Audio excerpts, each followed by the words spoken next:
मसीह में मेरे प्यारे भाइयों और बहनों, आप सबों को प्रभु की शांति प्राप्त हो। सबसे पहले तो हम जानते हैं सबको, आप सभी कोई कुशल मंगल हैं और ईश्वर की दया से अच्छे हैं, क्योंकि ईश्वर कभी किसी को नहीं त्यागता है। जो उसकी शरण आते हैं उन्हें कभी नहीं त्यागता है।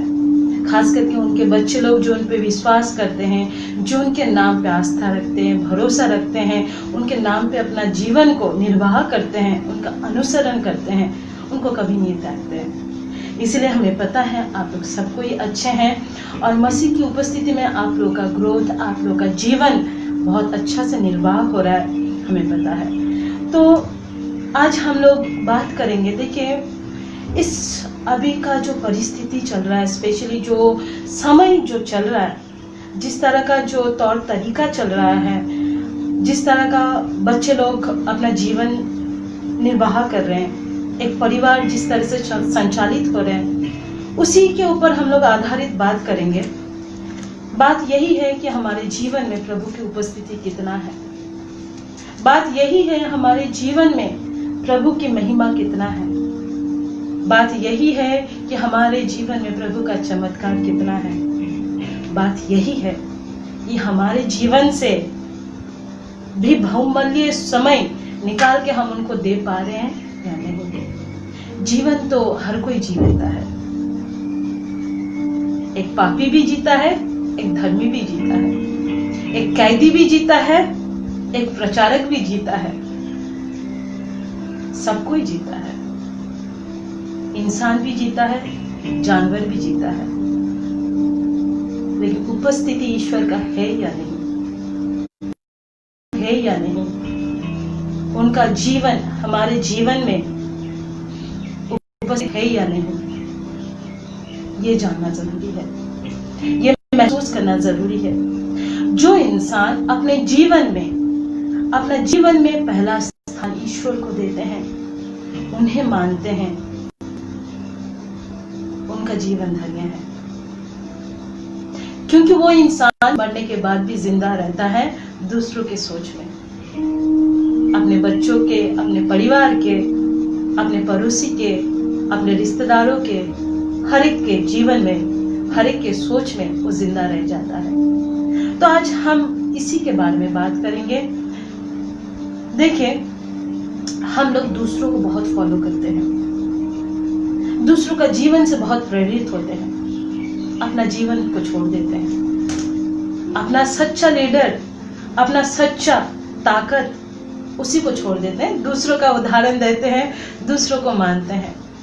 हमारे परमेश्वर, उनका पुत्र यीशु मसीह, उनका जीवन, उनका जीवनीय, उनका जो कार्य, वो हम लोग छोड़ देते हैं।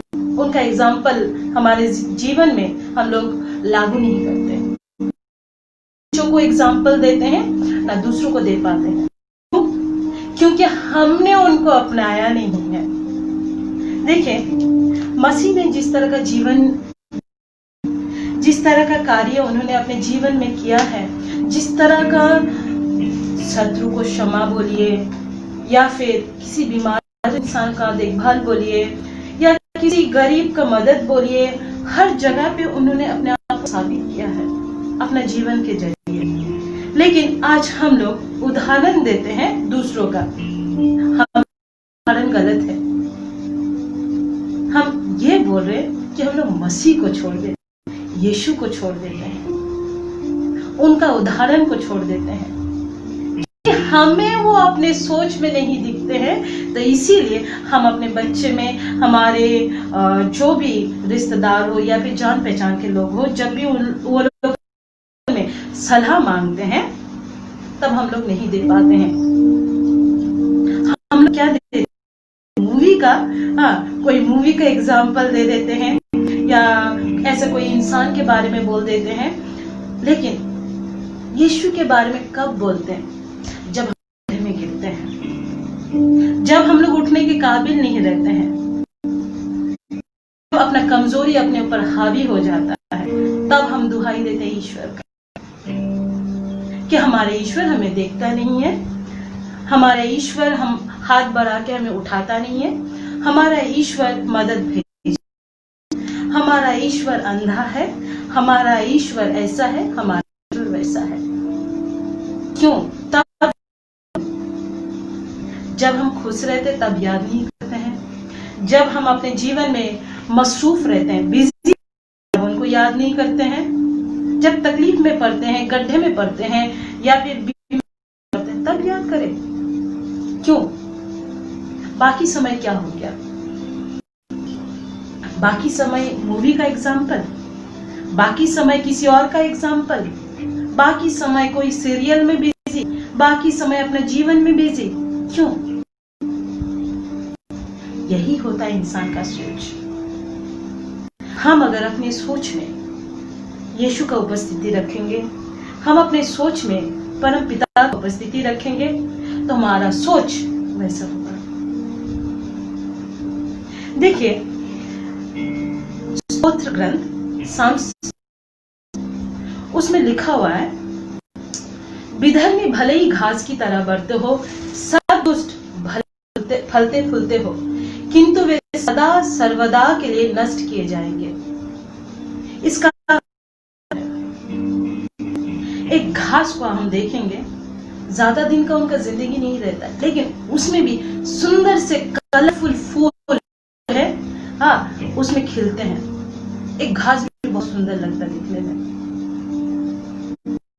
तो प्रभु चाहते हैं कि हम लोग जीवन वृक्ष बने, छाया बने, दूसरों के लिए जीवन स्रोत बने, घास का फूल नहीं बने, न घास बने। तो हमारे जीवन को क्या वो व्यर्थ जाने देगा? हमारे बारे में क्या उनकी योजना नहीं है? सब कुछ है, बाइबल में लिखा हुआ है। मनुष्य योजनाएं बनाता है, लेकिन उसकी सफलता परमेश्वर पर निर्भर है। मनुष्य अपना आचरण निर्दोष समझता है, किंतु प्रभु हृदय की था लेता है।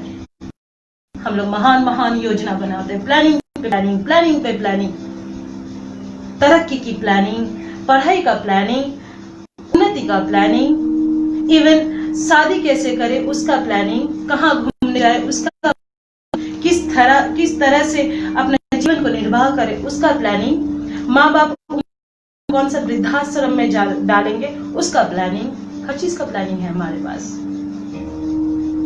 लेकिन हमें ईश्वर पसंद नहीं है, इसीलिए गड्ढे में गिरते हैं। इसीलिए गड्ढे में लोग ईश्वर का दुहाई देते हैं कि ईश्वर हमें देखता नहीं, ईश्वर हमें समझता नहीं, ईश्वर अपना हाथ नहीं बढ़ाता है। जब वो चाहते हैं कि हम उनका महिमा करें, उनका आराधना करें, उनका वर्शिप करें, वो हमारे जीवन का विधाता है। ये जीवन उन्होंने दिया है, उन्होंने हमें बनाया है। उनका उपस्थिति को हम लोग अपने जीवन में नहीं लाएंगे, उनको भुला के एक साइड में बाइबल उठा के अपना जो भी घर में क्रॉस लगाते हैं, जो भी लगाते हैं, ईश्वर की आराधना, महिमा, उपस्थिति को महसूस करने के लिए, वो सिर्फ एक नाम मात्र रह जाता है। ईश्वर अपना नाम, अपना पहचान हमें देंगे जब हमें जरूरत पड़ेगा?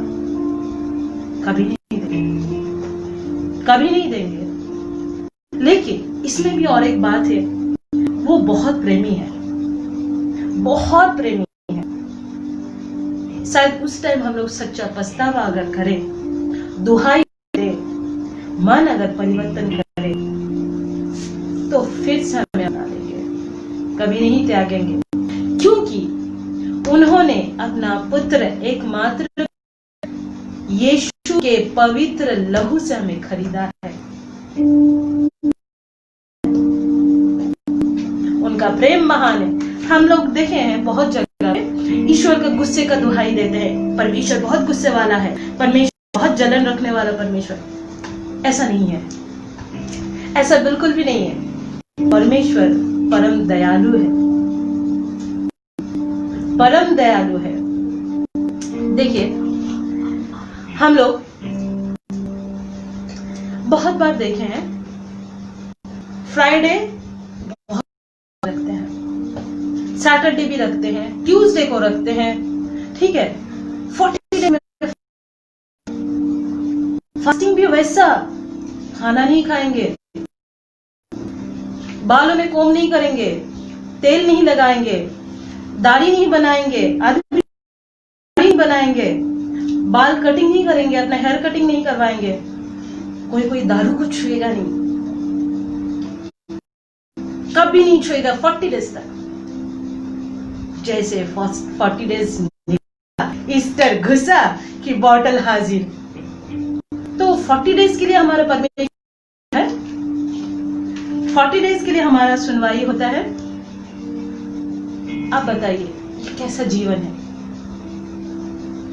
ये कैसा प्रार्थना है, कैसा जीवन है। हम लोग आदमी लोग जो सोचते हैं दाढ़ी बनाएंगे नहीं, हेयर कटिंग नहीं करेंगे, ठीक है, कोई क्या करता है, सॉल्ट खाना छोड़ देता है। हाँ करते हैं, सॉल्ट 40 डेज तक खाने में कोई सॉल्ट नहीं, बिना सॉल्ट का खाना खाएंगे। बाइबल कहता है तुम नमक बनो,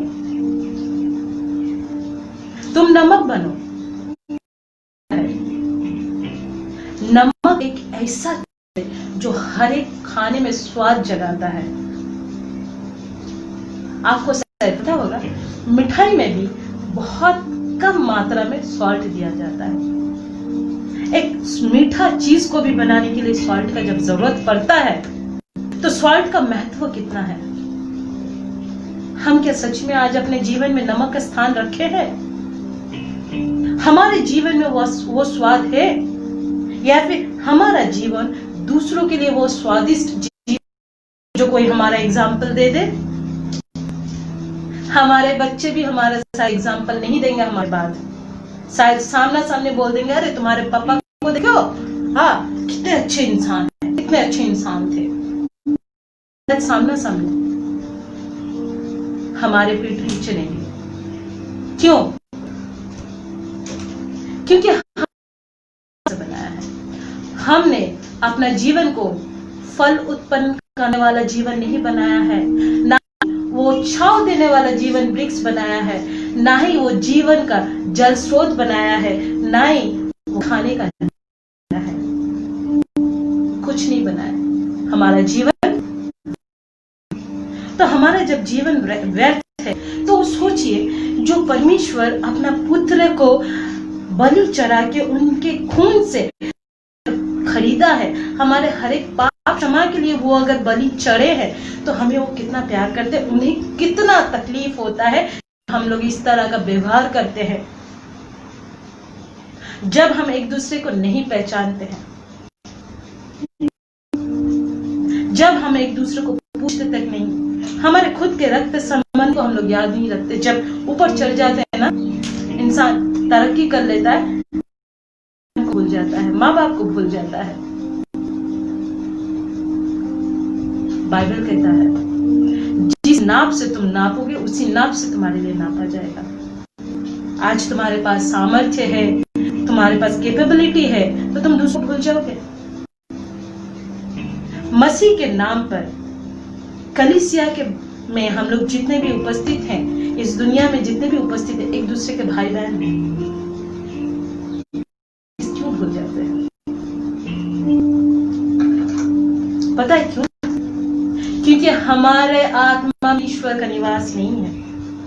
हमारा वो पत्थर का बन गया है, मोम का नहीं है, उसमें कोई फीलिंग्स नहीं है, उसमें वो रक्त मांस का हृदय नहीं है। रक्त मांस का फीलिंग समझता, तकलीफें समझती। आज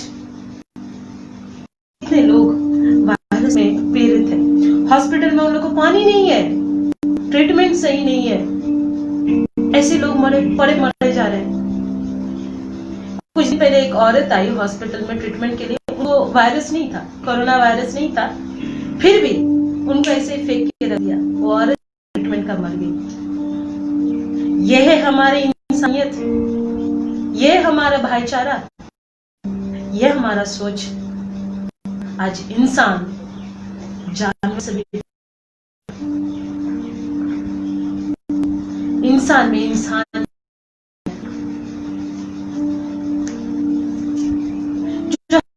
जो अगर हमारे पिता का नहीं हो पाए, पिता का जीवन में नहीं हो पाए तो हम इंसान हैं? नहीं है। हम लोग मनुष्य कहलाने के लायक ना ये हैवान ना मनुष्य, कुछ भी नहीं। हमारा अस्तित्व ही नहीं है। जी रहे, मर जाएंगे, भुला दिए जाएंगे, मिट्टी में सड़ जाएंगे, यही हमारा जीवन है। देखिए बाइबल में बोले, ये बाइबल बोलता है। आप ईसाया नबी जो है उनका चैप्टर 5 में ये लिखा हुआ है, प्रभु का प्रकोप। वर्सेस जो है 25 से है, 25 से 29 तक हम पढ़ के सुना रहे।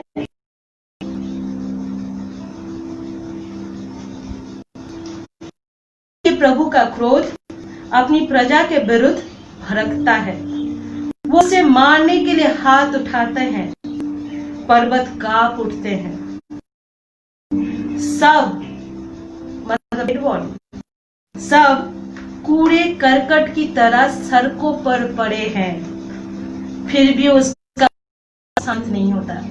हम लोग कुछ दिन पहले क्या, अभी भी निरंतर हम लोग देख रहे हैं, ये वायरस से जो डेथ हो रहा है को छूते तक नहीं है, छूते तक नहीं है। अपने तो दूर से दूर ही, अपने तक उनसे मिल नहीं। आज हमारा जीवन एक कूड़ा के जैसा हो गया, कचरा, एक कचरा हो गया, कचरा सिर्फ वो फेंका दिए जा रहे हैं। सफाई, हॉस्पिटल में मौत हो रहा है या कहीं पे भी मौत हो रहा है, कोई छूने का नहीं, कुछ नहीं, सरकार का गाड़ी आके उठा के लेके चला जा रहा है, बस क्या हो गया, कचरा। जैसे म्युनिसिपैलिटी का गाड़ी आता है कचरा साफ करने, वैसे म्युनिसिपैलिटी का गाड़ी आता है डेड बॉडी उठा के लेके चला जाता है। कचरा, हमारा जीवन कचरा है, अस्तित्व कचरा है और कुछ नहीं है। आगे हम पढ़ रहे,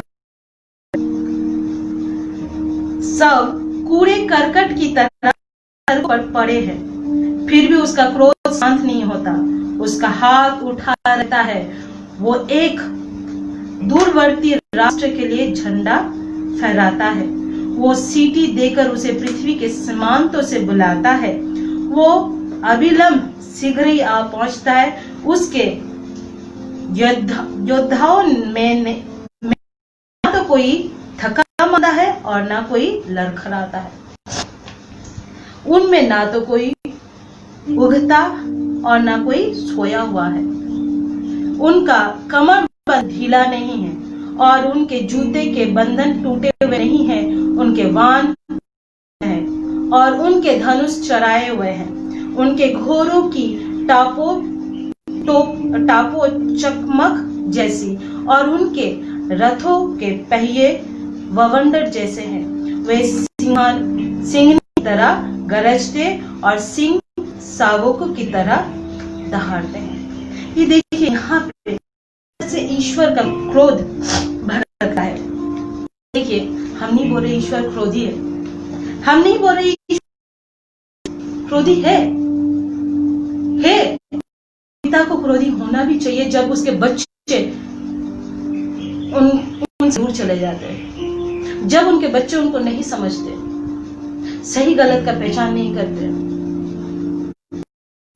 जब उनके बच्चे उनका हाथ छोड़ के चले जाते हैं, अंधकार में हो जाता नहीं आएगा।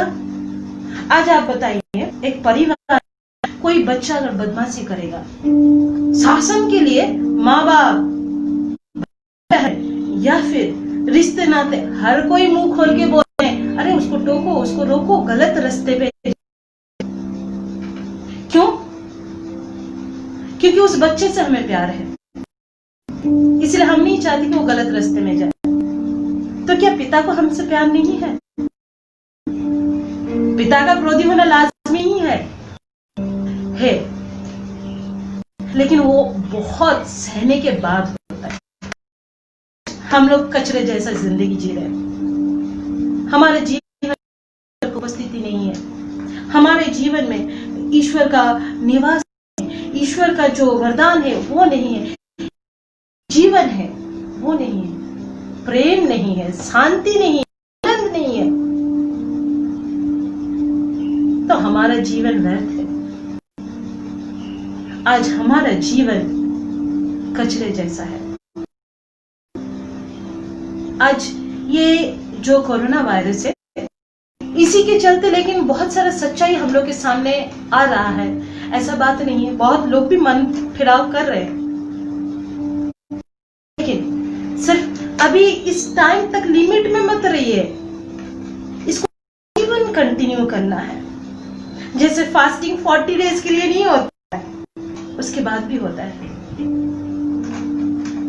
फास्टिंग होता है त्याग, त्याग अपना छोटा छोटा जो सोचिए बैड, उसको भी त्यागना एक फास्टिंग होता है। सोचिए किसी को सीरियल देखना या फिर फोन लेके दिन भर पड़े रहने का लत है, थोड़ा बाइबल में वक्त व्यतीत कीजिए, प्रार्थना में कीजिए। ये भी एक क्या है? फास्टिंग है।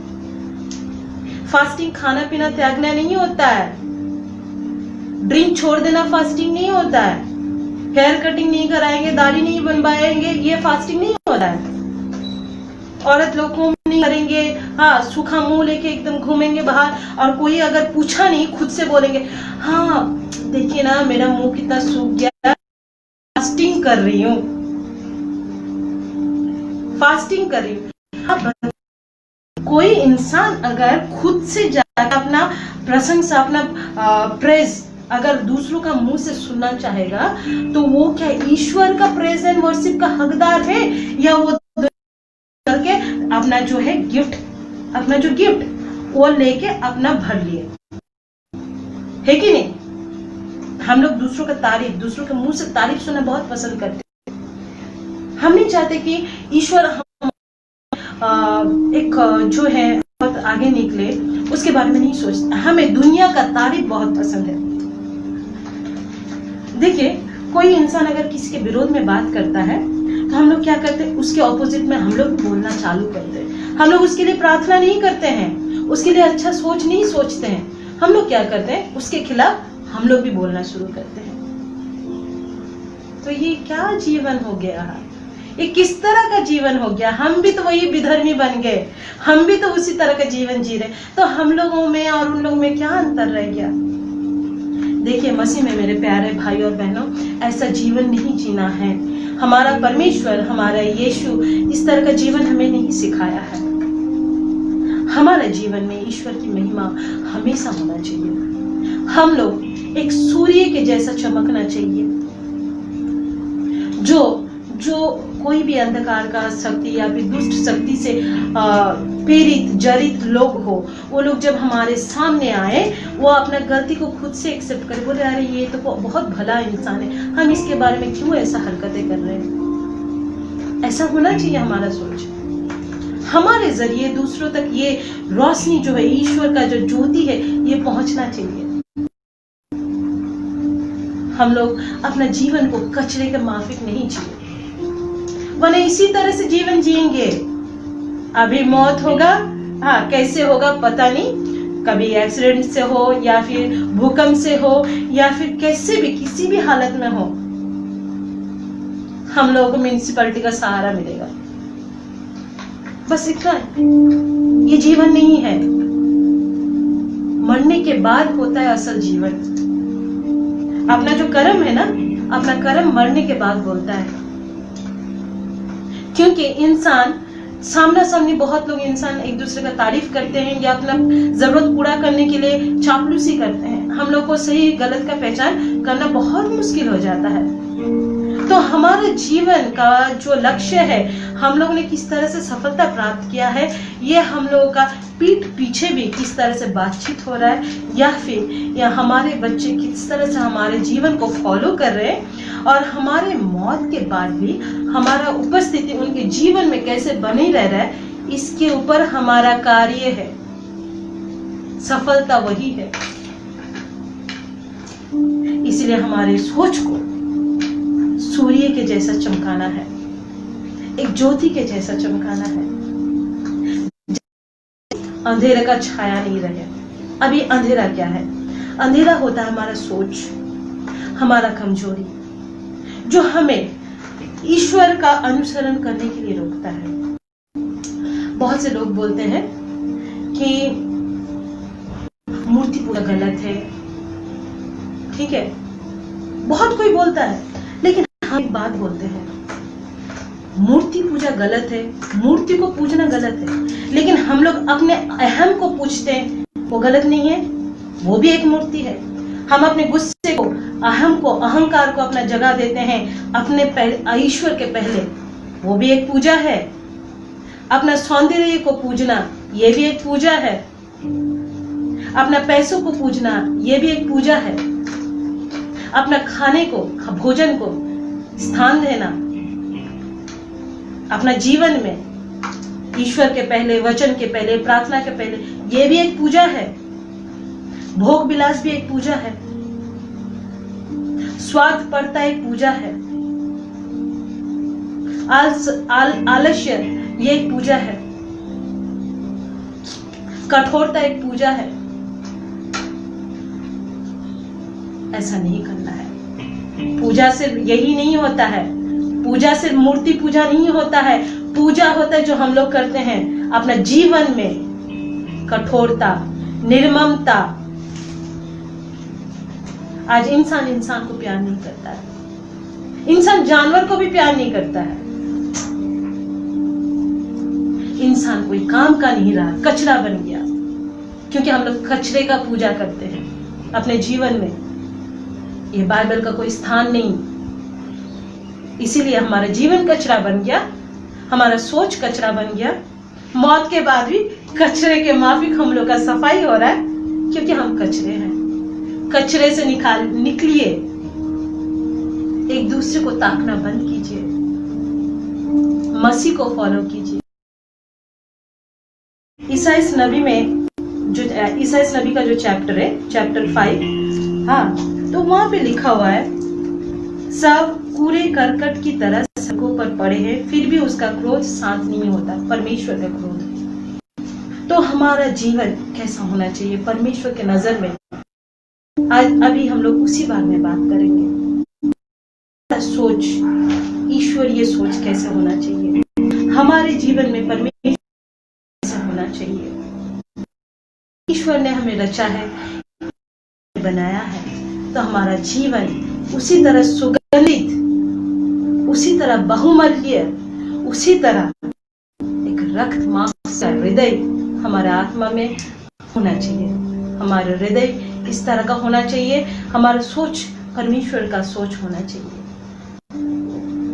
देखिए, हम लोग जिस तरह का सोच सोचते हैं उसी तरह का जीवन जीते हैं। सबसे पहले हमारी सोच को बदलना होगा।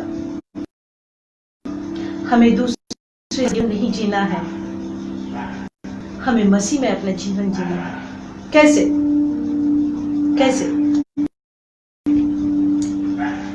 प्रवक्ता का ग्रंथ चैप्टर 42 वर्सेस जो है 17 से मैं पढ़ के सुना रही हूं। यहां पे क्या लिखा है? सूर्य सब कुछ आलोकित करता है, समस्त सृष्टि प्रभु की महिमा से परिपूर्ण है। ये जो समस्त सृष्टि जो है, देखिए, हर एक सृष्टि में हमारे नजरिया उस तरह से होना चाहिए कि हम लोग परमेश्वर की उपस्थिति देख पाए। स्वर्गदूतों को भी ये सामर्थ्य नहीं मिला है कि वे उन सब महान कार्यों का बखान करें जिन्हें सर्वशक्तिमान प्रभु ने सुस्थिर, जिससे विश्वमंडल उसकी महिमा पर आधारित हो। प्यारे भाइयों और बहनों, इस सुंदर सा वचन को हम दोबारा पढ़ के सुना रहे हैं, आप सुनिए। स्वर्गदूत को भी ये सामर्थ्य नहीं मिला है कि वे उन सब महान कार्यों का बखान करें जिन्हें सर्वशक्तिमान प्रभु ने स्थिर कर दिया है, जिससे विश्वमंडल महिमा पर आधारित हो। वो समुद्र और मानव हृदय की था लेता और उनके सभी रहस्य जानता है कि सर्वोच्च प्रभु सर्वज्ञ है और भविष्य भी उससे है। वो भूत और भविष्य दोनों को प्रकाश में लाता है। देखिए यहाँ सुंदर से भूत और भविष्य सर्वज्ञ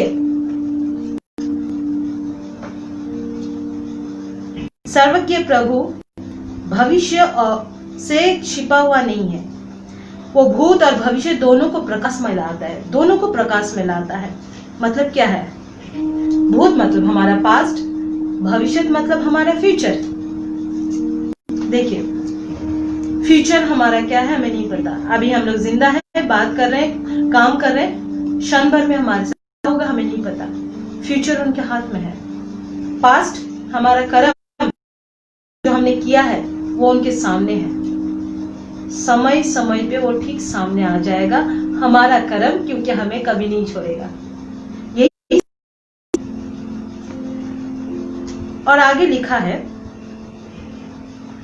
वो हमारे सभी व्यवस्थित है, क्योंकि वो अनादि और अनंत है। उसमें ना तो कोई वृद्धि है और ना कोई ह्रास, और उससे किसी परामर्शदाता का कोई आवश्यकता नहीं।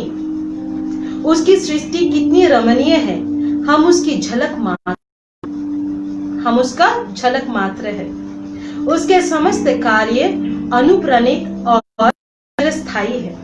उसने जो कुछ बनाया है वो उसका उद्देश्य पूरा करता है।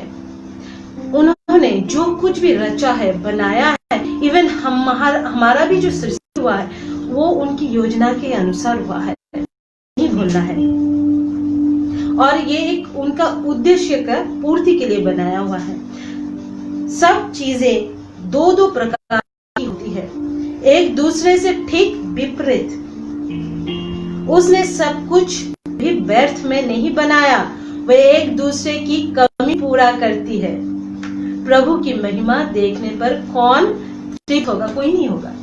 देखिए यहाँ पे अच्छा से सुने से लिखा हुआ है, हर एक चीज जो है दो प्रकार के बनाए हुए हैं। एक चीज दूसरी चीज से संपूर्ण ऑपोजिट है। जैसे नारी पुरुष, पाप पुण्य, उजाला अंधकार, सूर्य धरती समुद्र,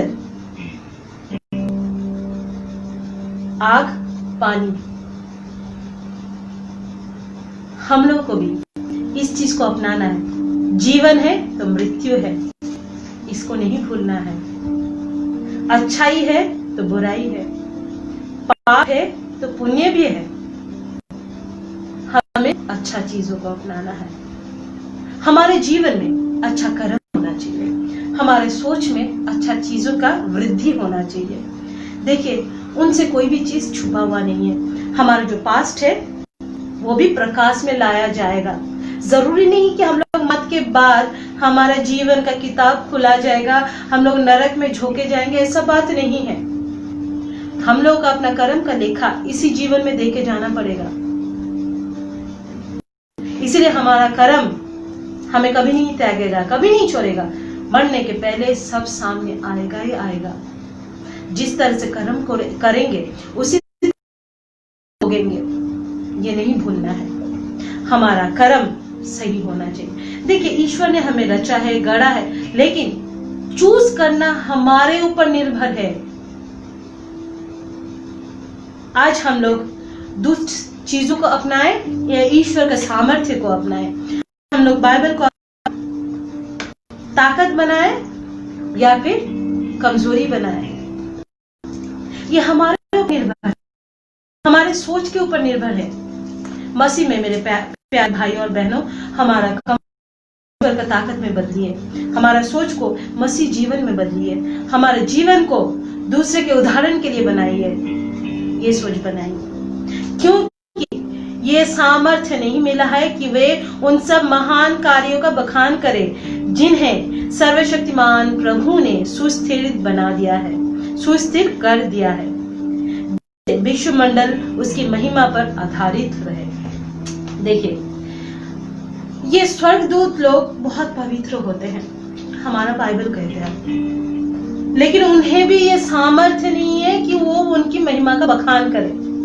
मतलब हम लोग स्वर्गदूतों से भी महान हैं कि परमेश्वर का महिमा का बखान करने का हमें शब्द दिया गया हुआ है, हमें जीवन दिया गया है, हमारे जीवन में ईश्वर की महिमा का गुणगान करने का सामर्थ्य हमें दिया गया है।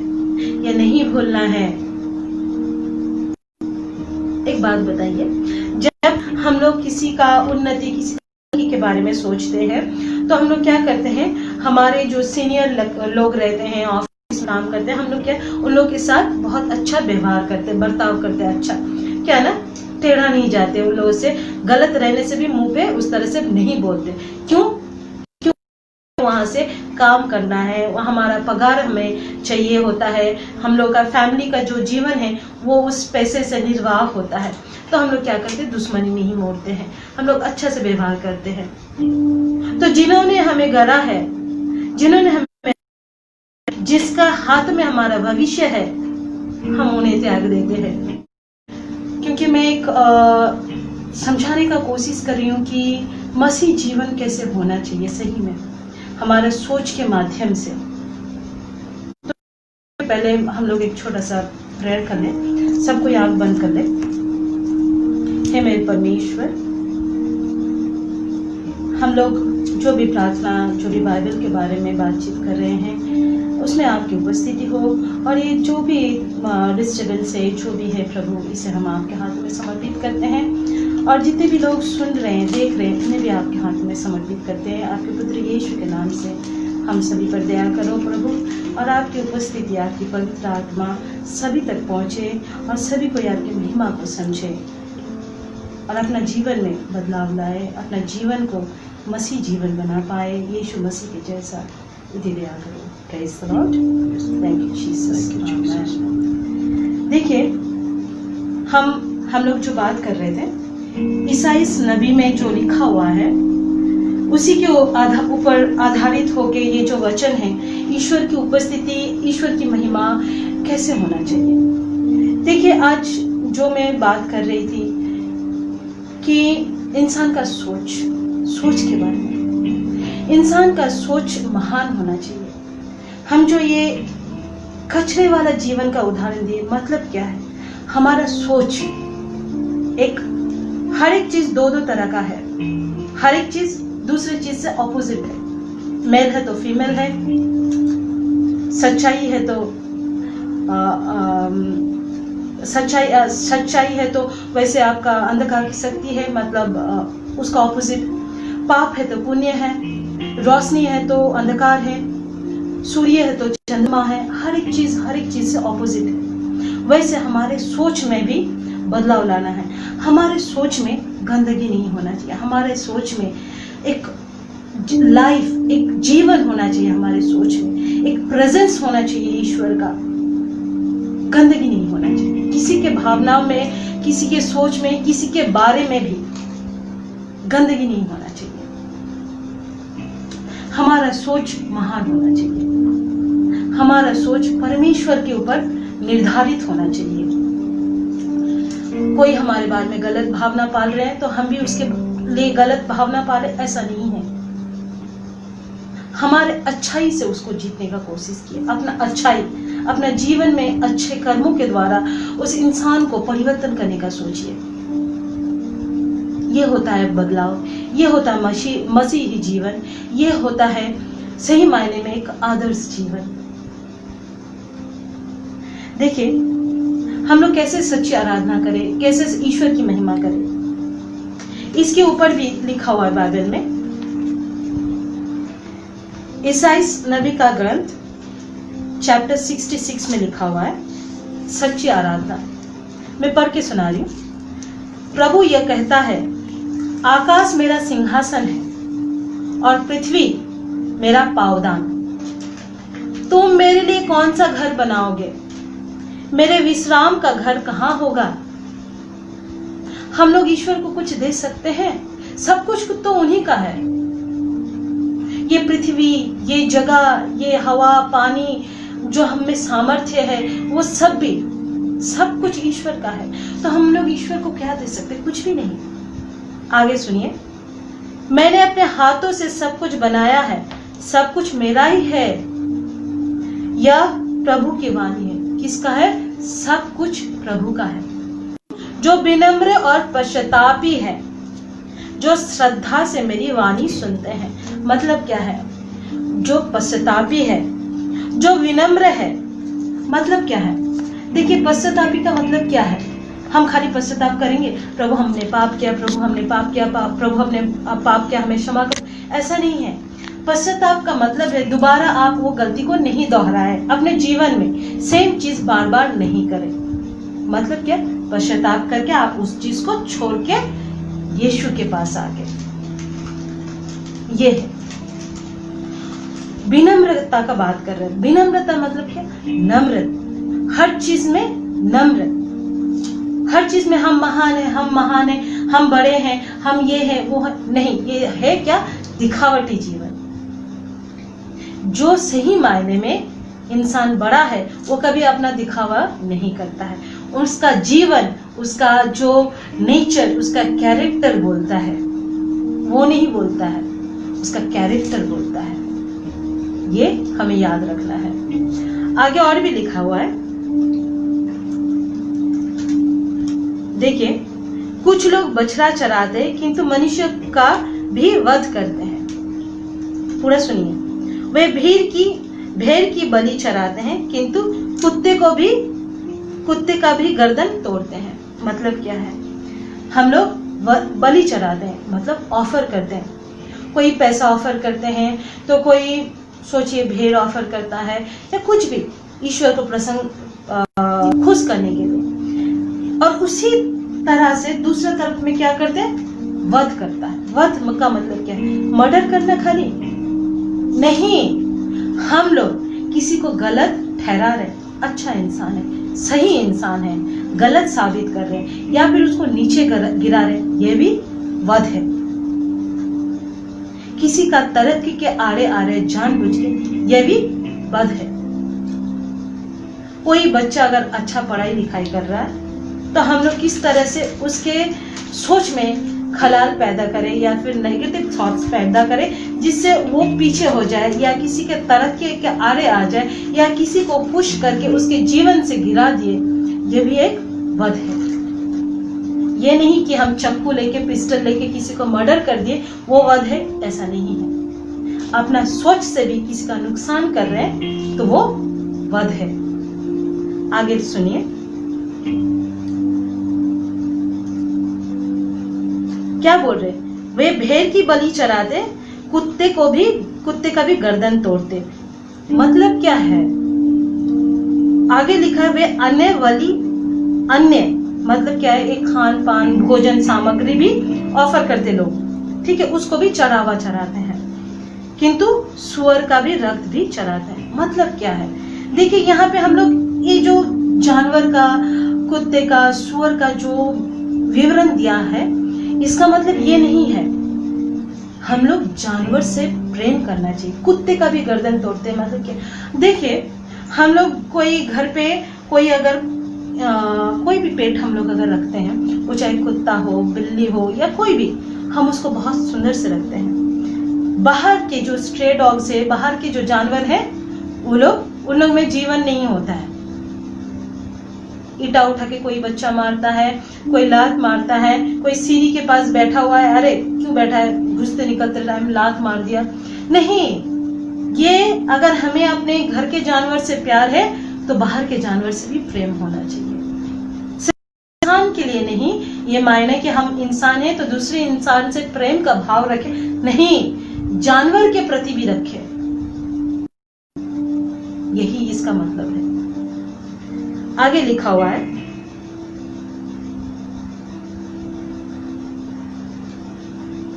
वे लोबान की धूप जलाते किंतु देव मूर्तियों को भी पूजा करते। उन्होंने अपना मनमाना मार्ग चुना और उन्हें अपने घृणित कार्यों में आनंद आता है, इसलिए मुझे उन्हें दंड देने और भयभीत करने में आनंद आएगा। क्योंकि जब मैंने उन्हें बुलाया तो वो उत्तर नहीं दिए। मैंने उन्हें संबोधित किया और उन्होंने नहीं सुनी। उन्होंने वही किया जो मेरी दृष्टि में बुरा है, उन्होंने वही चुना जो अप्रिय है मुझे। देखिए बात क्या है, बात जो है यहाँ पे, जब परमेश्वर हमें बुलाता है तो हम लोग अपने जीवन में मसरूफ रहते हैं, अपने जीवन का डेली रूटीन में मसरूफ रहते हैं। यहाँ पे क्लियरली लिखा हुआ है, जब उन्होंने हमें बुलाया तो उन्होंने किसी ने उत्तर नहीं दिया। मतलब क्या है, हमें ईश्वर का प्रेजेंस का महसूस नहीं होता है क्योंकि हमने ईश्वर को अपने जीवन में जगह नहीं दिया है। तो उनका जो बुलावा है, उनका जो बातचीत है, उनका जो प्रेम है, उनका जो हमारे प्रति जो योजना है, हमें कैसे समझ में आएगा। एक बात बोलिए, हम लोग किसी इंसान को दूर दूर से परख लेते हैं क्या? कभी उसको देखे भी नहीं, कभी उसके बारे में सुने भी नहीं, तो हम उस इंसान को कैसे परखेंगे? बिना उसके बारे में जाने, बिना उसको समझे, बिना उससे बातचीत करे समझ सकते हैं? कभी नहीं समझ सकते। तो हम लोग अगर परमेश्वर को समझाए नहीं, उनको समझने का मौका नहीं दिया अपने जीवन में, तो फिर हम उनकी योजना को, उनका बुलाहट को, उनका पुकार को कैसे अपने कान तक सुन पाएंगे? कभी नहीं सुन पाएंगे। लिखा हुआ है कि वे लोबान की धूप जलाते हैं। ये लोबान की धूप क्या? देखिए, हम लोग सुबह शाम ईश्वर को पूछते हैं, मानते हैं, सब कुछ करते हैं। बहुत लोग हैं, बहुत समय बिताते अपने जीवन में ईश्वर के सानिध्य में। लेकिन ईश्वर को सही मायने में अपनाना, अपना जीवन में उसका जो उपस्थिति है, अपना कैरेक्टर के द्वारा, अपना दिनचर्या के द्वारा, अपना रूटीन के द्वारा उसको हमें दर्शाना है कि हमारे जीवन में सही मायने में उपस्थिति है, हम ईश्वर के बच्चे हैं, ये दर्शाना है। देखिए आगे लिखा है कि वे देव मूर्तियों को भी पूजा करते। उन्होंने अपना मनमाना मार्ग चुना। मनमाना मार्ग का मतलब क्या है? ये क्या चीज का पूजा है? ये पूजा है हम अपने जीवन में किस चीज को पूजते हैं? अपना अहंकार, अपना सौंदर्य को, अपना लाइफस्टाइल को, अपना खान पान को, अपना अर्थव्यवस्था को, अपना जीवन के हर एक चीजों को पूछते हैं जो हमें दुनिया में एक अच्छा मुकाम तक लेके जाए। उसके ऊपर हम लोग व्यर्थ में समय नष्ट करते हैं। इसको बोलते हैं पूजना। इसका मतलब है पूजना। भाई और बहनों, इस वचन को आप पूरा ध्यान से समझिए। ये पूजना का मतलब क्या लिखा है? हम अपने आप को पूजते हैं, ईश्वर को नहीं पूजते हैं। हम अपने आप देते हैं, ईश्वर को नहीं देते हैं। हम अपना खान पान को देते हैं, ईश्वर को नहीं देते हैं। हम अपना जो जीवन है, जीवन में लाइफस्टाइल जो है, अपना बच्चा जो है, माँ बाप है, या फिर अपना जीवनी जो है, इसको प्रथम स्थान देते हैं, अपने आप को देते हैं, ईश्वर को नहीं देते हैं। इस सुंदर सा वचन को अगर हम समझ गए, हम अपने जीवन में अगर इसको सही मायने में जगह दिए, तो हमारे जीवन एक ईश्वरीय जीवन है। आज जो वचन चुना, ईश्वर ने जो वचन दिया है, हाँ, इस वचन में अगर हम लोग सोच विचार करेंगे कि मैंने इसके पहले बोले कि अपना का जो सोच है, कूड़ा करकट जैसा सोच नहीं होना चाहिए। मतलब क्या? गंदा सोच नहीं होना चाहिए। अपना जीवन में, अपना सोच में बदलाव लाइए, अपना सोच में ईश्वर का उपस्थिति लाए, अपना सोच में ईमानदारी लाइए, अपना सोच में सच्चाई लाइए, अपना सोच में भाईचारा लाइए। कठोर मत बनिए, एक दूसरे के प्रति कठोर मत बनिए, क्षमा करना सीखिए, एक दूसरे के प्रति सहनशीलता दिखाइए, नम्र बनिए। आप जितने अधिक महान है उतने नम्र बनिए। तब क्या, इंसान की नजर में आप एक महान इंसान बनेंगे। इंसान नहीं, एक महान इंसान बनेंगे, एक मिसाल कायम करेंगे। आप वो वृक्ष बन सकेंगे जिसके छत्र छाया में दूसरे आके आश्रय ले।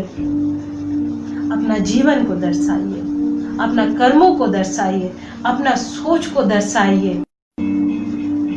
दूसरे जैसा जीवन व्यतीत करना हमारा, दूसरों के जीवन में, अपने जीवन में लाओ लाना हमारा जीवन है। हमारे जीवन में ईश्वर की महिमा होना चाहिए। देखिए, बहुत सुंदर से मैंने थोड़ा देर पहले ही पढ़ा, यहाँ पे लिखा हुआ है कि स्वर्गदूतों को भी उनकी महिमा का बखान करने का सामर्थ्य नहीं दिया हुआ। ये देखिए, प्रवक्ता में लिखा हुआ है, प्रवक्ता 42 में 17 में लिखा हुआ है, स्वर्गदूतों को भी ये सामर्थ्य नहीं मिला है कि वे उन सब महान कार्य का बखान करें जिन्हें सर्वशक्तिमान प्रभु ने सुस्थिर कर दिया है। मतलब क्या है?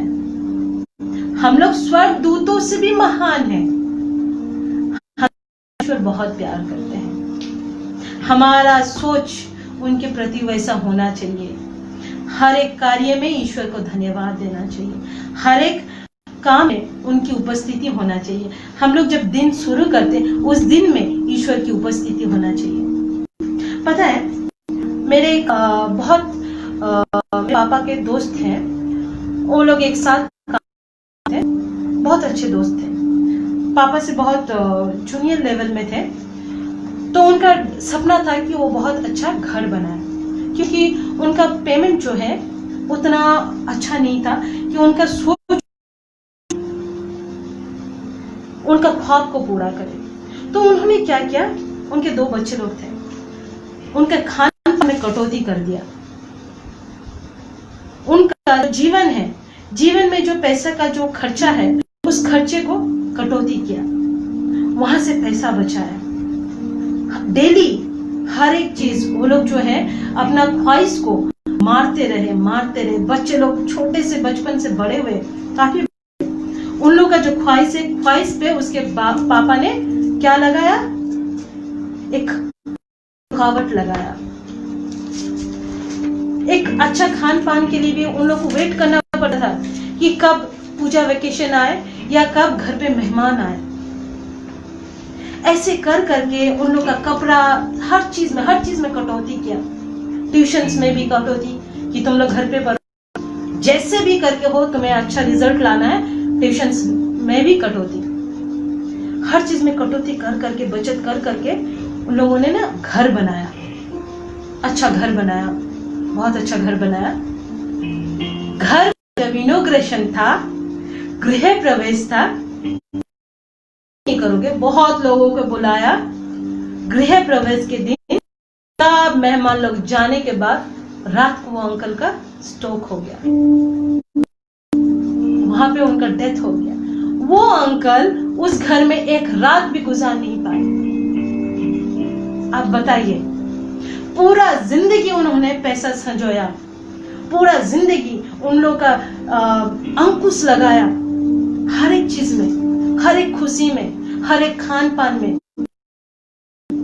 बच्चे लोग को वेट करना पड़ता था कि कब घर पे रिश्तेदार आए, कब आए या फिर कोई इनवाइट करे उनके घर में। इस तरह का तकलीफ वाला जीवन वो लोग जिया। जिन्होंने इस तरह का जिंदगी सबके लिए एक माहौल लगा के लागू कर दिया था, सालों साल उस तरह का वो लोग जिंदगी जिए। जब में घर बनाया, उन्होंने अपना ड्रीम पूरा किया, जब वहां पे एक रात भी रुक नहीं पाए, फर्स्ट नाइट को उनका स्ट्रोक हो गया। अब बताइए, वो अंकल ने क्या ड्रीम पूरा किया, किसके लिए पूरा किया, किस तरह का जीवन जिया। ना खुद अपने लिए जी पाए, ना बच्चे को सही मायने में खुशी दे पाए। बना के गए, अपना ड्रीम पूरा किए, तकलीफ से सही पूरा किए। किसके लिए? बच्चे लोगों के लिए किए, अपने लिए नहीं कर पाए। तो क्या लेके गए, क्या लेके गए, क्या दे के गए, क्या करके गए, हमको बताइए। यही है इंसान का सोच। सोच के पीछे बहुत दौड़ते, रात दिन एक कर देते हैं। लेकिन जो योजना बनाते हैं, जो सफलता देते हैं, उनको हम लोग अपना जिंदगी से आके रख देते हैं, एक कोने में फेंक के रख देते हैं। ऐसा नहीं होना है, हमारा जीवन ऐसा नहीं होना है। हमारा जीवन में सही मायने में परमेश्वर का उपस्थिति होना चाहिए। देखिए, इसीलिए हम आपको इस तरह का जीवन जो है, जो बाइबल में वचन है, उसी के द्वारा हम निर्धारित बातचीत कर रहे हैं, ताकि हमारे जीवन में भी परमेश्वर का उपस्थिति बनी रहे। क्योंकि हम लोग का कोई भी, देखिए, वो हमारे सभी विचार जानता है। प्रवक्ता में लिखा है चैप्टर 42 में वर्सेस 20, वो हमारे सभी विचार जानता है, एक शब्द भी उससे छिपा हुआ नहीं रहता। उसकी प्रज्ञा के कार्य सुव्यवस्थित है, क्योंकि वो अनादि और अनंत है। उसमें ना तो कोई वृद्धि है, ना कोई ह्रास। मतलब क्या? वो अजय है, अमर है, शुरू से, दुनिया रचने के पहले से उनकी उपस्थिति है, क्योंकि उन्होंने गढ़ा है और वही है विराजमान, और वो हमारे जीवन के बाद भी उनका उपस्थिति है। इस हर क्षण, हर पल में उनकी उपस्थिति है, उनकी महिमा है। उनको ये चीज समझना है। हमें हमेशा उनकी महिमा का बखान करना है। हमें जो उन्होंने एक ऊंचा दर्जा दिया है, ऊंचा मान दिया है, एक सुंदर सा जिंदगी दिया है, इस जिंदगी में ईश्वर की उपस्थिति होना चाहिए, धन्यवाद होना चाहिए, प्रशंसा होना चाहिए। हम लोग अगर परमेश्वर को त्यागेंगे तो हम लोग विपत्ति में घिर जाते हैं, बहुत विपत्ति में घिर जाते हैं, बहुत नीचे गिर जाते हैं, जहां से उठना बहुत मुश्किल हो जाता है। तब हम लोग परमेश्वर का दुहाई देते हैं। मरते वक्त हम लोग क्षमा मांगते हैं, मरते वक्त हम लोग ईश्वर की ओर मुंह करते हैं। ऐसा जीवन नहीं होना चाहिए। मरते वक्त हम लोग अपना मुंह को ईश्वर की तरफ घुमा के परमेश्वर से दुहाई दे रहे हैं। उस जीवन का क्या मूल्य है, जब पूरा जिंदगी हम अपने जीवन ईश्वर को मूल्य नहीं दिए? इस चीज को समझना है। ऐसा कोई कार्य नहीं करना है जिसकी वजह से हम लोग परमेश्वर से दूर हो जाए, जिसकी वजह से हम लोग पाप में गिर जाए, जिसकी वजह से हम लोग अंधकार में भटक जाए। ऐसा नहीं करना है। इसीलिए हमारे सोच को बनाएंगे एक सुंदर सा सोच, एक फल उत्पन्न करने वाला सोच, एक सुगंधित सोच, एक लोबान जैसा सुगंध फैलने वाला सोच होना चाहिए, एक सूर्य जैसा चमकने वाला सोच होना चाहिए। हमारा सोच महान होना चाहिए। इसलिए हम लोग परमेश्वर का सानिध्य को व्यतीत करें, हमारा जीवन परमेश्वर के ऊपर निर्धारित हो, हमारे जीवन में ईश्वर का उपस्थिति हो। इसीलिए हम लोग अपने आप को, अपने परिवार के हर एक सदस्य को हमेशा सानिध्य में बनाए रखने के लिए प्रयत्न करें। आपको, अपने सोच को, अपने कर्मों को और उसके बाद दूसरों को। इसलिए प्यारे भाई और बहनों, हम लोग जिस बारे में बात किए, जिस सुंदर से बारे में बात किए, ईश्वर की उपस्थिति के बारे में और ईश्वर के सानिध्य के बारे में, और सही मायने में ईश्वर की महिमा कैसे करनी चाहिए, कैसे धन्यवाद देना चाहिए, अपना सोच को कैसे बदलना चाहिए, अपना सोच के जरिए कैसे उनकी महिमा करना चाहिए, अपना जीवन के जरिए उनको कैसे दर्शाना चाहिए, इस बारे में जो हम लोग इसको हमारे अंदर, हमारे आत्मा में हम लोग लॉक करके रखेंगे और इसको अपने जीवन में लागू करेंगे। सिर्फ सुन लिए बस हो गया, ऐसे नहीं है। अपने जीवन में इसको कार्यरत करना है, लागू करना है, एक रूटीन में लाना है, ये नहीं भूलना है।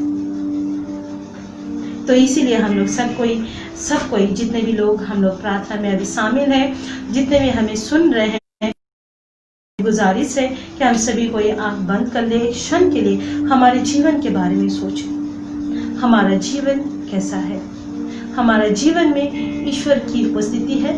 हम लोग ईश्वर को पूछते हैं, ईश्वर को मानते हैं, नहीं मानते? हम लोग थोड़ा सोचेंगे।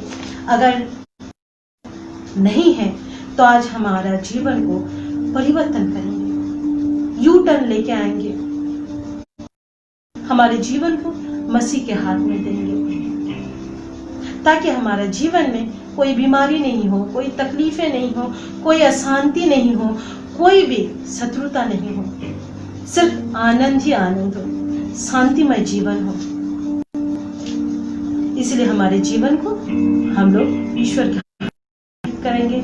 आइए हम सभी को एक छोटा सा प्रार्थना करें, जिसके जरिए हमारे जीवन को हम लोग सही मायने में सही दिशा दे पाए। Praise the Lord. हे मेरे परमेश्वर, जितने भी लोग अभी इस समय हमारे साथ उपस्थित हैं, जितने भी लोग देख रहे हैं, प्रार्थना सुन रहे हैं, उन सभी के जीवन में आपका उपस्थिति हो, सही मायने में आपकी सच्चाई हो, सही मायने में आपका उदाहरण हो, सही मायने में आपकी योजना हमारे दिनचर्या में हो, एक रूटीन में हो, हमारे परिवार में हो, हमारे घरे में हो, हमारे बच्चे में हो, हमारे रिश्तेदारों में हो, हमारे जान पहचान वालों में हो। इसलिए हे मेरे पिता, हमारे जीवन में तेरी उपस्थिति हो। आज हम लोग जो भी वचन के बारे में बात किए हैं, ईश्वर की उपस्थिति होना चाहिए। फर्स्ट प्रेफर जो है वो ईश्वर को होना चाहिए। हमारे जीवन में शत्रुता नहीं, बैर नहीं, सिर्फ भाईचारा, प्रेम, शांति हो, कोई बीमारी नहीं, कोई तकलीफ नहीं, क्योंकि ईश्वर मौजूदगी जहाँ पे रहता है वहां पे सिर्फ शांति होता है, का जगह नहीं, कोई बीमारी का जगह नहीं, कोई तकलीफ का जगह नहीं। इसीलिए हे पिता, तेरी उपस्थिति हमारे जीवन में बनी रहे। भी लोग तेरी महिमा में हैं, सानिध्य में अभी है, सभी को तू छू ले प्रभु और अपनी आस कर दे।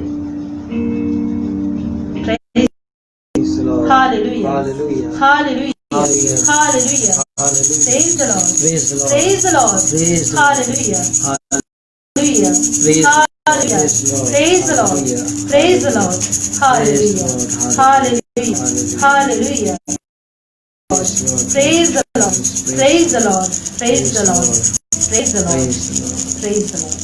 Amen.